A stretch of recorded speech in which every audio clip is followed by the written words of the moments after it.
तो जैसा कि लास्ट एपिसोड में हम लोगों ने देखा था कि योंगफे 100 फ्लावर वैली को ढूंढने के लिए निकल पड़ता है, मगर वहां पर कोई भी 100 फ्लावर वैली मौजूद नहीं थी, जिस पर योंगफे काफी सरप्राइज होता है। मगर अचानक वहां पर उसकी मुलाकात एक कुनलुन ड्रैगन से होती है।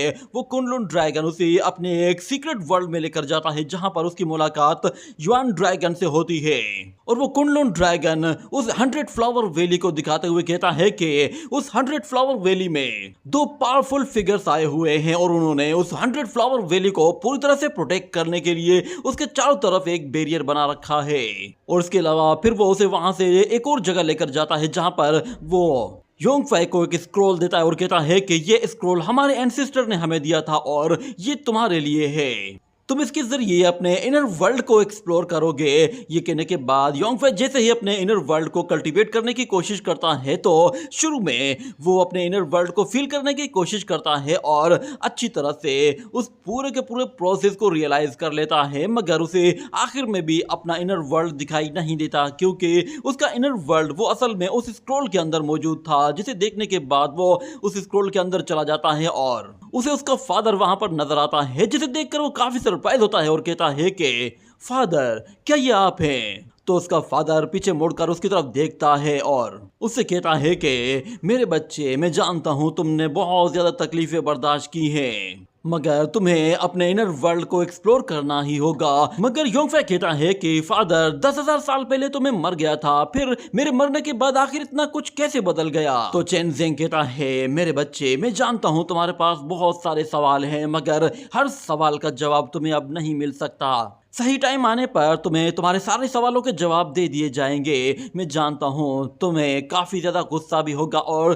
तुम्हें हमसे शिकायत भी करनी ही चाहिए, क्योंकि तुम्हारी पास्ट लाइफ में हमने तुम्हारा साथ नहीं दिया था। मगर अब ऐसा कुछ भी नहीं होने वाला, क्योंकि अब तुम्हारी पास्ट लाइफ जो कि इतनी ज्यादा हार्डशिप से भरी हुई थी, वो अब बिल्कुल भी वैसी नहीं होगी। अब तुम्हारी किस्मत हम बदलेंगे। असल में तुम्हारी बॉडी में मौजूद वो सीड जिसके जरिए तुम अपने इनर वर्ल्ड को देख सकते थे, ये पैदाइशी तुम्हारी बॉडी के अंदर मौजूद था और अपने परफेक्ट शेप में था। यही वजह है कि कुछ लोगों ने उस इनर वर्ल्ड को डिस्ट्रॉय करने की कोशिश की थी और तुम्हारा ये इनर वर्ल्ड तकरीबन डिस्ट्रॉय होने वाला था। इसीलिए हमने इस सीड को तुम्हारी बॉडी से निकाल कर तुम्हारी मदर की पेंटिंग के अंदर सिक्योर कर लिया था, ताकि आने वाले वक्त में तुम खुद इस इनर वर्ल्ड को एक्सप्लोर कर सको। ये सुनकर योंगफे कहता है, इसका मतलब ये है कि आप सब कुछ जानते थे? तो उसका फादर कहता है कि हमें सब कुछ अच्छी तरह से मालूम है और जितना कुछ तुम जानते हो शायद हम उससे भी कई गुना ज्यादा जानते हैं, क्योंकि पास्ट लाइफ में मैंने एक ऐसे पावरफुल फिगर के साथ फाइट की थी जो कि इंतहाई ज्यादा ताकतवर था और मैंने तुम्हारी बॉडी को एक बैटल फील्ड की तरह यूज किया था और उसके अंदर मैंने तकरीबन 4 साल तक उसके साथ फाइट की है। मैं तुम्हें एक बात क्लियरली बता दूं कि टेन टाइशुआन वो हमारे लिए कोई बड़ा मसला है ही नहीं। असल में वो एक कठपुतली है और उसकी डोरें जो हिला रहे हैं वो उसके पीछे एक जगह छुपे हुए हैं और वो बहुत ही ज्यादा ताकतवर हैं। यहाँ पर हमें चेनजेंग का पास्ट का सीन दिखाया जाता है। उसके सामने एक लड़की होती है जो कि ज्यादातर टेन टाइशुआन ही लग रही होती है और उसका जाहिरी हुलिया मैंगलियार के इविल स्पिरिट जैसा लग रहा होता है और वो चेनजेंग से कहती है कि अगर तुमने ये बैटल हार दी तो तुम्हारी सोल पूरी तरह से डिस्ट्रॉय हो जाएगी और तुम्हारी कल्टीवेशन हमेशा के लिए एक जगह रुक जाएगी। मगर चेनजेंग उससे कहता है कि हम चिन फैमिली के लोग हैं, हमें हेवन एंड अर्थ से डर नहीं लगता, तो तुमसे क्यों डर लगेगा? मैं तुम्हें एक बात बता दूं, भले ही तुम कोई एंशिएंट लेजेंडरी वॉरियर हो, मगर फिर भी मैं तुम्हें एक वार्निंग दे रहा हूं। अगर तुमने मेरे बेटे के साथ कुछ किया तो तुम्हें इसके लिए बहुत ही भारी कीमत चुकानी पड़ेगी। ये सुनने के बाद योंगफे बिल्कुल सरप्राइज हो जाता है और कहता है कि क्या इसके पीछे एंशिएंट पावर्स हैं? मगर वो मुझे टारगेट क्यों कर रही है? तो उसका फादर कहता है कि ये सब कुछ सिर्फ और सिर्फ तुम्हारे कॉज एंड इफेक्ट्स की वजह से हो रहा है, जिसे मैं बिल्कुल भी नहीं बदल पा रहा। शायद तुम्हारी किस्मत में यही लिखा है। ये किस्मत असल में एक पिंजरे की तरह है जिसे बहुत ही पावरफुल मास्टर्स ने बनाया है, मगर शायद ये सब कुछ तुम खुद से बदल सकते हो और तुम्हारी बॉडी में जो सीड था वो अब तुम्हारे पास वापस आ गया है। अब तुम्हें सबके लिए रेडी हो जाना चाहिए। अब तुम्हें हजारों सालों के बाद एक नई जिंदगी मिली है, इसलिए इस जिंदगी को तुम्हें अपने लिए नहीं बल्कि उन लोगों के लिए जीना है जो कभी भी वापस जिंदा नहीं हो सकते, मगर वो हमेशा से तुम्हारे दिल के अंदर रहेंगे। हम लोगों ने जो कुछ भी किया है वो सिर्फ तुम्हारे लिए किया है। तुमने एक दिन इस ब्रोकन वर्ल्ड से निकलकर हमारे साथ आकर जरूर मिलना है। मगर योंगफे कहता है कि आखिर आप लोग हैं कहां पर और मदर कहां है। मगर उसका फादर कहता है तुम्हें बहुत जल्द अब वर्ल्ड रियलम में ब्रेक थ्रू करना होगा। उसके बाद तुमने अपने पाथवे को खुद से तलाश करना होगा। और एक बात मैं तुम्हें अच्छी तरह से बता दूं कि जब भी आसमान पर तुम्हें फुल ब्राइट मून दिखाई दे तो समझ जाना कि हम तुम्हें देख रहे हैं। और तुम्हारे साथ ये सब कुछ जो कुछ भी हो रहा है उसके लिए मुझे बहुत ज्यादा अफसोस है। शायद ये लाइफ तुम अपने लिए नहीं जी पाओगे। इतना कहने के बाद वो दोबारा से उसी सीड के अंदर चला जाता है और वो सीड फौरन से योंगफे की बॉडी की चारों तरफ आकर गोल गोल घूमना शुरू हो जाता है। और योंगफे कहता है कि फादर, मैं जानता हूँ आप मुझसे जो काम करवाना चाहते हैं मैं वो जरूर करूंगा और आपकी उम्मीदों पर पूरा उतरूंगा।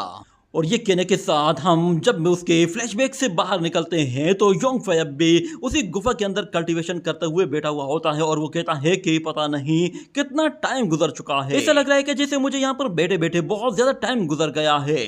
मेरा इनर वर्ल्ड और आउटर वर्ल्ड अब वो एक हो चुके हैं। अब मेरे अंदर हेवन एंड अर्थ दोनों ही मौजूद हैं, जिसकी वजह से मेरा इनर वर्ल्ड भी पूरी तरह से कंप्लीट हो गया है और अब मैं जब भी चाहूँ अपने इनर वर्ल्ड में जा सकता हूँ। इतने में अचानक वो कुंडलून ड्रैगन आता है और वो कहता है कि बच्चे तुम तो काफी ज्यादा तेज हो, तुमने तो काफी जल्दी इस प्रोसेस को कंप्लीट कर लिया है। सोचा नहीं था कि तुम इनर वर्ल्ड को इतना जल्दी कंप्लीट कर पाओगे। जिस पर योंगफे कहता है कि सीनियर आपका बहुत बहुत शुक्रिया कि आपने मेरी हेल्प की। मगर कुंडलून ड्रैगन कहता है इसकी कोई जरूरत नहीं, तुम मुझे खामखा शर्मिंदा कर रहे हो। बस मेरी एक बात अच्छी तरह से याद रखना कि जब तुम अपनी डाओ को अचीव कर लो और असेंड होने के लिए तैयार हो जाओ तो उस टाइम तुम अपना एक मिस्टिक रियलम जरूर क्रिएट कर लेना जिसे तुम इस दुनिया में छोड़कर जाओगे। वो मिस्टिक रियलम असल में हम कुंडलून ड्रैगन्स के लिए होगा और मेरे लिए एक 100 फुट स्टैचू भी जरूर से बना देना। इस तरह तुम मेरे इस एहसान का बदला चुका पाओगे। इतना कहने के बाद वो लोग एक टेबल के पास जाकर बैठ जाते हैं और वो कुंडलून ड्रैगन उससे कहता है कि मुझे बताओ कि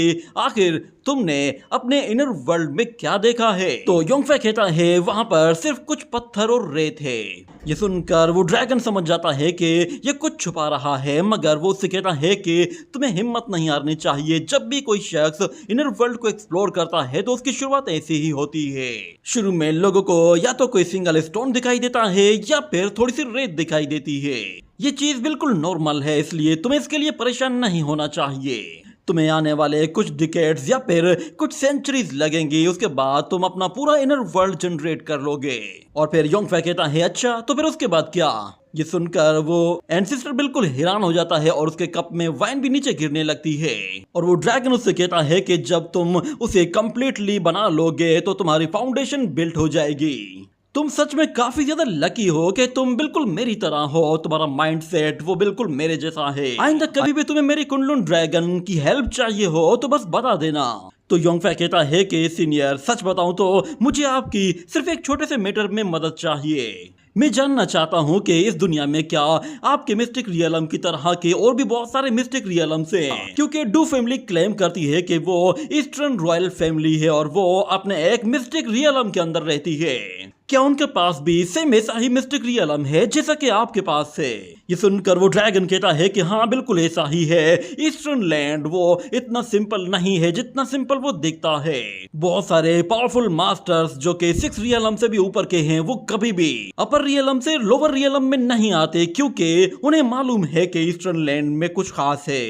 वो उसे एक छोटी सी एग्जाम्पल देते हुए समझाता है कि अब तुम क्यूटिक वार सेक्ट को ही ले लो। हमारी इनके साथ एक बहुत ही खतरनाक ब्लड बैटल हो चुकी है और लास्ट टाइम जो हमारी इनके साथ ब्लड बैटल हुई थी वो बहुत ही ज्यादा ब्रूटल थी और बहुत ही ज्यादा खून खराबा हुआ था। उस जंग को ही खत्म करने में हम लोगों को अपनी तकरीबन सारी एनर्जी लगानी पड़ी, तब जाकर वो जंग खत्म हुई थी। मगर ये लड़ाई आज से हजारों साल पहले हुई थी, तो इसलिए अब मैं ये सब कुछ दोबारा से दोहराना नहीं चाहता।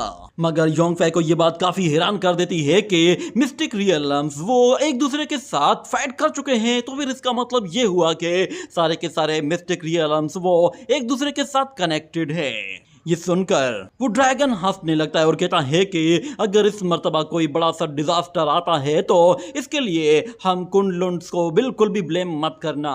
इतना कहने के बाद वो उसे फौरन से अर्थ पैलेस की तरफ लेकर जाता है, जहां पर बहुत ही ज्यादा धुंध होती है और हमें एक दीवार दिखाई जाती है। जैसे ही वो कुनलुन ड्रैगन अपनी बॉडी से एनर्जी रिलीज करता है तो उस दीवार में मौजूद बहुत सारे पोर्टल्स एक्टिवेट हो जाते हैं और वो ड्रैगन उसे बताता है कि ये मेरा ट्रैवलिंग पैलेस है। यूं समझ लो कि यहाँ से किसी भी मिस्टिक रियलम में एंटर किया जा सकता है। मगर जहां तक बात लास्ट वॉर की है, लास्ट वॉर तो हम लोग हार गए थे, मगर उसके बावजूद भी हम लोगों ने सारे के सारे मिस्टिक रियलम्स के दरवाजों को लॉक कर दिया था। वो युवान ड्रैगन एक जगह छुप कर ये सब बातें सुन रहा होता है और यहाँ पर योंगफाई देखता है कि हर एक पोर्टल के सामने उसके मिस्टिक रियलम का नाम लिखा हुआ है।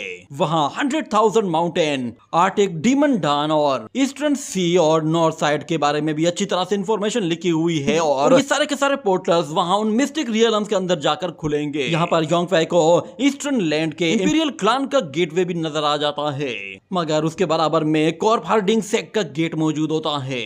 ये देखकर योंगफाई काफी सरप्राइज होता है और कहता है कि कॉर्प ड्राइव सेक्ट के पास भी अपना एक मिस्टिक रियलम है, मगर कॉर्प ड्राइव सेक्ट तो बहुत पहले ही डिस्ट्रॉय हो चुका था। मगर वो एंसेस्टर उसे बताता है कि ये असल में डिवाइन ईगल स्काई गैदरिंग आई है, जरा तुम इसे देखो, इसके जरिए तुम अच्छी तरह से उसे देख पाओगे। वो योंगफाई को एक गोल्डन मिरर जैसी कोई चीज देता है और योंगफाई जब उसे देख रहा होता है तो इतने में युआन ड्रैगन भी उसके पास आ जाता है। उसे देखते ही योंगफाई कहता है कि तुम सही टाइम पे हमेशा वहां से खिसक जाते हो, आखिर तुम कहाँ थे? तो वो ड्रैगन कहता है कि मैं एक ग्रेट ड्रैगन हूं और जब तक मैं अपना पेट ना भरूं तब तक मैं किसी की हेल्प नहीं करता, और तुम ये मत समझ लेना कि मैं मिस्टिक रियलम के ट्रेजर्स के पीछे भाग रहा हूं।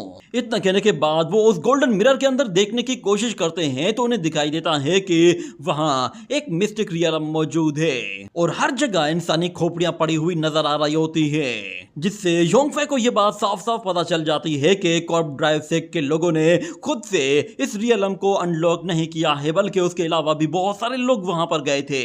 और वो कुनलुन ड्रैगन भी उन लोगों को बताता है कि असल में कॉर्प ड्राइव सेक्ट के मास्टर ने एंशिएंट टाइम में एक गॉड लाइक बॉडी को फॉर्क किया था, इसीलिए उस गॉड ने उनके लिए ये मिस्टिक रियलम बनाया था। कॉर्प ड्राइव सेक्ट वो तो खुद बाहर आ गया, मगर उनका वो गॉड अभी भी उसी मिस्टिक रियलम के अंदर मौजूद है। वो हमेशा वहां पर कॉर्प एनर्जी के साथ अपनी बॉडी को नॉरिश करता रहता है। जब उन लोगों को उस मिरर के अंदर वो कॉर्प किंग दिखाई देता है तो उससे युआन ड्रैगन बहुत ज्यादा डर जाता है और कहता है कि आखिर ये क्या चीज है। ऐसा लग रहा है कि जैसे इसका दिमाग वो सिर्फ और सिर्फ लोगों को मारने के लिए ही बना है। और वो कुनलुन ड्रैगन उन्हें बताता है कि ये न सिर्फ देखने में खतरनाक है बल्कि इसकी मूवमेंट भी उतनी ही फास्ट है, ये पलक झपकते ही किसी को भी मार सकता है। मगर इसे अगर ज्यादा टाइम दिया जाए तो ये खुद को अपनी अवेयरनेस के साथ पूरी तरह से ठीक कर पाएगा और दोबारा से कॉर्प ड्राइव सेक्ट का कॉर्प गॉड बन जाएगा। मगर युआन ड्रैगन कहता है कि मुझे एक बात बताओ, अगर उस कॉर्प गॉड ने हम लोगों को ढूंढ लिया तो फिर वो तो हमारे पूरे के पूरे सेक्ट्स को ही डिस्ट्रॉय कर देगा। ये सुनकर योंगफाई के दिमाग में एक आइडिया आता है और वो कहता है कि लगता है कि इस कॉर्प गॉड को एक अच्छी सोल को अच्छी तरह से हैंडल करना चाहिए। जिसके बाद अगले सीन में हमें डू फैमिली का मिस्टिक रियलम दिखाया जाता है, जहां पर वो लोग मौजूद होते हैं और उन लोगों के एल्डर्स वो एक जगह बैठे हुए कल्टीवेशन कर रहे होते हैं। उन लोगों को अचानक से उस मिस्टिक रियलम में कुछ अजीब सी एनर्जी फील होने लगती है, जिस पर एक एल्डर कहता है कि शायद किसी मिस्टिक रियलम में कोई एंट्री ली गई है, मगर दूसरा एल्डर कहता है कि शायद किसी ने आउटर मिस्टिक रियलम में कोई डिस्टरबेंस क्रिएट की होगी। मगर यहाँ पर एक थर्ड एल्डर भी होता है और वो कहता है कि शायद बाकी के मिस्टिक रियलम्स वो हमारे डू फैमिली से डर गए होंगे, इसीलिए उन्हें लगा होगा कि कहीं डू फैमिली हम पर हमला ना कर दे, इसलिए उन लोगों ने पहले से ही अपने पैसेज वे को बंद कर दिया होगा। क्योंकि आज तक हमारे डू फैमिली के मिस्टिक रियलम में किसी ने भी एंटर करने की कोई जरूरत तक नहीं की है, तो आइंदा भी कोई यहाँ पर नहीं आएगा। मगर जहाँ तक बात योंगफाई की होती है तो वो कुनलुन ड्रैगन उसे एक कुनलुन बोन नाइफ देते हुए कहता है कि मेरा ये बोन नाइफ कहीं गुम हो गया है। ये कुनलुन नाइफ मेरे कुनलुन क्लान का एक बहुत ही खास ट्रेजर है। इसकी मदद से तुम किसी भी मिस्टिक रियलम को आराम से ब्रेक करके उसके अंदर एंटर कर सकते हो। मगर योंगफे समझ जाता है कि वो सीनियर ऐसा क्यों कह रहा है कि मैंने ये कहीं गुम कर दिया है। वो सीनियर से कहता है कि आप बेफिक्र हो जाएं, इसके बारे में किसी को भी पता नहीं चलेगा कि ये आपने मुझे दिया है और हमारे बीच में जो ये डील हुई है इसके बारे में किसी को कोई आइडिया ही नहीं मिलेगा। मैं बहुत जल्द ये नाइफ आपको वापस कर दूंगा, बस एक मर्तबा मैं इसका सही से इस्तेमाल कर दूं। तो वो कुंडलू ड्रैगन उससे कहता है ठीक है, तो फिर मैं सब कुछ तुम्हारे ऊपर छोड़ रहा हूँ, इसलिए आप जो करना है जल्दी कर लेना। इतना कहने के साथ योंगफे फौरन से एक स्पेस रिफ्ट क्रिएट करता है और कॉर्प ड्राइव सेक के सीक्रेट रियलम में एंटर कर जाता है, जहां वो लोग देखते हैं हर जगह सिर्फ और सिर्फ स्कल्स पड़ी हुई होती हैं और उन लोगों को ये बात अच्छी तरह से मालूम थी कि यहाँ पर कॉर्प ड्राइव सेक का वो गॉड भी मौजूद होगा। इतने में उनकी नजर उस गॉड पर पड़ती है जो कि ऊपर थ्रोन के ऊपर बैठा हुआ होता है और योंगफे देखता है कि उस कॉर्प किंग ने यहाँ पर हजारों लोगों को मारा है और उसके ऊपर बैठकर वो अपनी बॉडी को नॉरिश कर रहा है।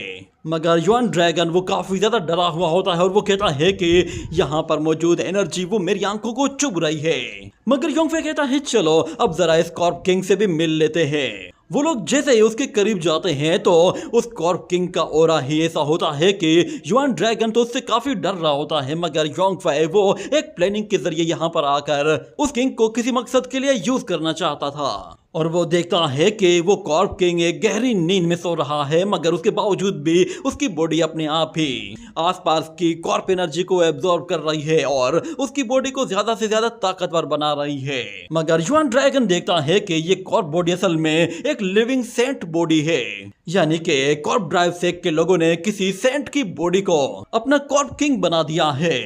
मगर वहां पे जो स्मेल है उससे तो युआन ड्रैगन का दम घुटने लगता है और वो कहता है कि मैं इसे ज्यादा देर बर्दाश्त नहीं कर पाऊंगा। पर इतने में अचानक योंगफे वो उस कॉर्प किंग से कहता है कि मेरा नाम डू हाओ है और मैं इंपीरियल क्लान के मिस्टिक रियलम से आया हूँ और मैं आज तुम्हें तुम्हारे सीक्रेट रियलम के अंदर बहुत ही बुरी मौत मारने के लिए आया हूँ ताकि मैं एविलनेस का खात्मा कर सकूं। आज तुम्हें मारने के बाद मैं पूरी तरह से कॉर्प ड्राइव सेक का नामो निशान मिटा दूंगा। इतना कहने के बाद वो अपनी डिमोनिक सोर्ड बाहर निकालता है और कहता है कि मेरी ये heaven defying sword 7 heaven defying attack कर सकती है। इतना कहने के बाद वो उस सोर्ड के साथ बहुत ज्यादा एनर्जी जनरेट करता है और डू हाओ की तरह ही उसकी डिवाइन टेक्निक को यूज करते हुए जैसे ही उस कॉर्प किंग पर हमला करता है तो एक बहुत ही बड़ा धमाका होता है और एनर्जी हर जगह फैलने लगती है। ये देखते ही योंगफे उस ड्रैगन के साथ तेजी से वहां से भागने की कोशिश करता है और तरफ वो कॉर्प किंग इस धमाके की वजह से अपनी नींद से जाग गया होता है और योंगफे के ऊपर एक स्लैश अटैक करता है, जिससे योंगफे और वो ड्रैगन अपने आप को बचाते हुए वहां से ऊपर की तरफ जा रहे होते हैं। और वो ड्रैगन कहता है ये कॉर्प किंग जरूर 7th रैंकिंग का है, यानी कि इसका power level 7th haven level है। और जैसे ही वो कॉर्प किंग उनका पीछा कर रहा होता है और उनके बिल्कुल करीब आ जाता है तो योंगफे उसी नाइफ का इस्तेमाल करते हुए एक स्पेस रिफ्ट बनाकर फौरन से उसे एक और मिस्टिक रियलम के अंदर भेज देता है। यहाँ पे हमें डू फैमिली को दिखाया जाता है। डू फैमिली के एल्डर्स वो अभी भी योंगफे को मारने के लिए प्लानिंग कर रहे होते हैं और एक एल्डर कहता है कि अगर डू हाओ हार गया है तो भी उससे कोई फर्क नहीं पड़ता, हमारे पास अब भी डू फैमिली की ट्रू स्ट्रेंथ मौजूद है और उसके सामने वो लड़का योंगफे कुछ भी नहीं कर सकता। अगर वो ग्रेट होली लैंड की सारी फोर्सेस को अपने साथ मिला ले तो भी वो हमारे डू फैमिली का मुकाबला नहीं कर सकता। और दूसरा एल्डर भी कहता है कि हाँ, वो लड़का वैसे भी एक धोबी के कुत्ते से ज्यादा अहमियत नहीं रखता, उसके पास बस थोड़ी सी रेपुटेशन आ गई है क्योंकि उसने काफी बैटल्स लड़ ली हैं और लोगों के सामने बहुत सारे लोगों को मारा है, मगर फिर भी वो हमारे इंपीरियल क्लान के साथ खुद को कंपेयर नहीं कर सकता। वो हमारे सामने बिल्कुल चूंटी की तरह है। अगर वो वाकई में हम लोगों के साथ फाइट करना चाहता है तो उसे आने देते हैं और उसे अपनी ट्रू स्ट्रेंथ शो करते हैं, जिसके बाद उसे लग पता जाएगा कि उसने किससे पंगा लिया है। मगर इतने में अचानक वहां पर एक स्पेस रिफ्ट ओपन हो जाती है और उस स्पेस रिफ्ट से वो डीमन फौरन से उस मिस्टिक रियलम में एंटर करता है और आते साथ ही बहुत ही जोर से धाड़ता है, जिससे वहां मौजूद सारे डिसाइपल्स और एल्डर्स काफी ज्यादा डर जाते हैं और कहते हैं हमारे मिस्टिक रियलम का दरवाजा तोड़ने की आखिर किसने हिम्मत की। लगता है उन लोगों को मालूम नहीं है कि हमारा इंपीरियल क्लान यहाँ का सबसे पावरफुल क्लान है, मगर उन लोगों को ये बात बिल्कुल भी मालूम नहीं होती कि वहां पर जो डीमन आया है वो असल में एक कॉर्प किंग है। मगर उन लोगों ने सबसे बड़ी गलती ये की थी कि उन लोगों ने उस कॉर्प किंग को ये बता दिया था कि वो लोग इंपीरियल क्लान के लोग हैं, और यही बात योंगफाई ने भी जाकर उसे बताई थी, जिसकी वजह से अब वो अपनी पूरी ताकत के साथ एक बहुत ही बड़ा पोर्टल खोलता है, जिसके अंदर वो सारे के सारे लोग खींचना शुरू हो जाते हैं और वो एल्डर्स फौरन से अपने चारों तरफ एक बैरियर बना लेते हैं और उस एनर्जी से खुद को प्रोटेक्ट करते हैं। मगर जो बाकी डिसाइपल्स होते हैं वो उसके सामने बिल्कुल भी नहीं ठहर पाते और तेजी से खींचे चले जाते हैं, जिससे वो कॉर्प किंग उन लोगों को फौरन से जिंदा निगल लेता है। और ये देखकर वो एल्डर्स भी काफी सरप्राइज हो चुके होते हैं। मगर वो कॉर्प किंग उन एल्डर्स को मारने के लिए फौरन से यहाँ पर पावरफुल एनर्जी जनरेट करना शुरू कर देता है, और ये एनर्जी इतनी पावरफुल होती है कि वो एल्डर्स भी उसके सामने कम पानी लग रहे होते हैं। और यहाँ पर योंगफाई और वो ड्रैगन ये सब कुछ देखने के बाद ये बात अच्छी तरह से समझ जाते हैं कि डू फैमिली का तो पत्ता साफ होने वाला है। मगर योंगफाई कहता है जरा डू फैमिली को और रोने दो, उन्हें पता चले कि आखिर उन लोगों ने किससे पंगा लिया है। मगर वो ड्रैगन कहता है मिस्टिक रियल्म्स के बीच की लड़ाई ये काफी ज्यादा ब्रूटल होगी, क्योंकि मैंने स्पेशली जो कोऑर्डिनेट सेट किए थे वो सारे के सारे अब डिस्ट्रॉय हो चुके हैं। अब मैं नहीं जानता कि इस लड़ाई का आउटकम क्या निकलेगा। मगर योंगफाई कहता है कि इसमें घबराने की कोई जरूरत नहीं। वैसे भी जब दो एविल साइड्स एक दूसरे के साथ टकराती है तो आखिर में नतीजा यही होता है कि दोनों ही एक दूसरे को खत्म कर देंगी और बिल्कुल कमजोर हो जाएंगी। और इस हेल्प के लिए मैं आपका शुक्रिया अदा करता हूं कि आपने मुझे इतनी अच्छी ऑफर दी। आपकी वजह से ही आज मैं उस कॉर्प किंग के जरिए डू फैमिली से अपना बदला ले पा रहा हूं। कम से कम इससे डू फैमिली की थोड़ी बहुत एरोगेंस कम हो जाएगी। और वो युवान ड्रैगन से भी कहता है मेरे ख्याल से हमारी जोड़ी काफी अच्छी है, हम लोग एक अच्छी टीम हैं। जिस पर वो ड्रैगन भी कहता है बच्चे तुम तो सच में काफी ज्यादा छुपे रुस्तम हो, और मैं तुम्हें एक बात बता दूं कि जो कुछ भी हो रहा है इसके लिए आखिर में जाके मुझे ब्लेम मत करना। और वो एंसेस्टर भी कहता है मुझे लगता है कि तुमने कॉर्प ड्राइव सेक को बाकी लोगों के मुकाबले में काफी अच्छी तरह से समझ लिया है। वैसे भी 100 फ्लावर वैली में लगी हुई वो सील अभी तक ओपन नहीं हुई है। मगर जहां तक बात डू फैमिली की है तो इस लड़ाई के बाद उन्हें बहुत ज्यादा नुकसान होने वाला है, और मैं चाहता हूं कि अब तुम इस जगह से निकलकर वापस से अपनी टेरिटरी की तरफ चले जाओ। ये सुनने के बाद योंगफाई कहता है कि अब मुझे भी लगता है कि मुझे एक लंबे टाइम के बाद वापस से ईस्टर्न लैंड में जाना ही चाहिए, क्योंकि वहां पर अब काफी कुछ बदलने वाला है। ये सुनकर युवान ड्रैगन काफी जोश में आ जाता है और वो कहता है कि चलो तो फिर देर किस बात की है, अभी चलते हैं। मगर यहाँ पर ईस्टर्न लैंड में हमें दिखाया जाता है पर्पल मेंशन का वो यंग मास्टर काफी ज्यादा जख्मी हो चुका होता है और उसकी पूरी की पूरी आर्मी भी खत्म हो चुकी होती है। यहाँ पर हम उसके सामने एक और वॉरियर को देखते हैं। ये असल में लड़की होती है और हमने इसे पहले भी देखा था। ये क्योटेक वार सेक की ही लड़की थी जो कि 5th हेवन लेवल के पीक पे आ चुकी है और 6 रियलम में ब्रेक थ्रू करने के लिए बिल्कुल तैयार थी। वो पर्पल हेवन मेंशन के डिसाइपल्स से कहती है कितनी बदकिस्मती की बात है कि तुम्हारा पर्पल हेवन सेक्ट वो कुछ भी नहीं कर पाया। मगर वो यंग मास्टर कहता है अगर तुम में हिम्मत है तो मुझे मार कर दिखाओ। ये सुनकर वो लोग कहते हैं कि तुम्हारी हालत मरने की है और तुम फिर भी इतने एरोगेंट हो रहे हो, जबकि शुआन युआन फेंग की और बाकी के तुम्हारे सारे दोस्त वो भी मारे जा चुके हैं। तुम्हारे लिए बेहतर यही है कि तुम सरेंडर कर दो। मगर वो यंग मास्टर कहता है पर्पल हेवन मेंशन का मास्टर होने के नाते मैं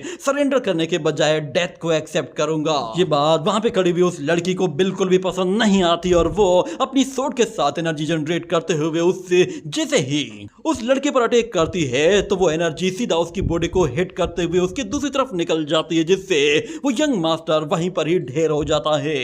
अगले सीन में हम किसी और को भी देखते हैं जो कि उड़ते हुए सीधा ईस्टर्न लैंड की तरफ जा रहा था, और अगले सीन में फिर हमें दोबारा से ईस्टर्न लैंड के शाओलिन टेंपल के उसी मॉन्क को दिखाया जाता है जो कि योंगफे का अच्छा दोस्त था और साथ में वो पर्पल हेवन सेक के मास्टर का भी दोस्त था। और जब उसे पता चल जाता है कि उन लोगों ने पर्पल हेवन सेक के यंग मास्टर को मार दिया है तो वो गुस्से में भड़क जाता है और क्योटेक वार सेक के एक डिसाइपल को पकड़कर उसे बहुत ही बुरी तरह से हर्ट करता है और फिर कहता है कि तुम लोगों ने मेरे सबसे अच्छे दोस्त को मार दिया, इसलिए तुम्हें अब इसकी कीमत चुकानी पड़ेगी और इसकी कीमत सिर्फ और सिर्फ मौत है। ये कहने के बाद वो अपनी उन बीट्स के जरिए जैसे ही उस बंदे पर अटैक करता है तो क्योटिक वारसेक का वो डिसाइपल वहीं पर ही उस धमाके के साथ खत्म हो जाता है और वो मॉन्क उसके ऊपर वो पानी फेंकते हुए कहता है कि तुम सिर्फ पहले बंदे हो, अभी तो मैंने क्योटिक वारसेक के और भी बहुत सारे लोगों को मारना है।